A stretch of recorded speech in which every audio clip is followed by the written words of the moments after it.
guys! So, for today's video, ayan, nakakita na ba kayo ng ganyan sa mga Shopee seller dyan, mga orange app seller. Ayan, no?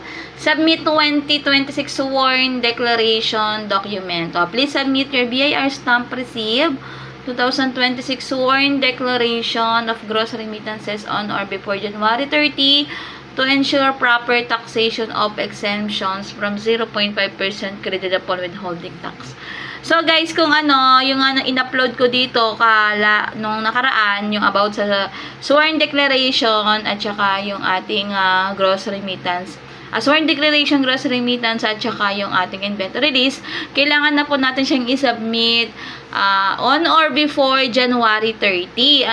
So kung hindi pa kayo nakakagawa nun, mga Mariko, magawa na kayo no kasi malapit na yung ating deadline. So ayan guys, ayan. Kailangan na natin mag-submit niyan.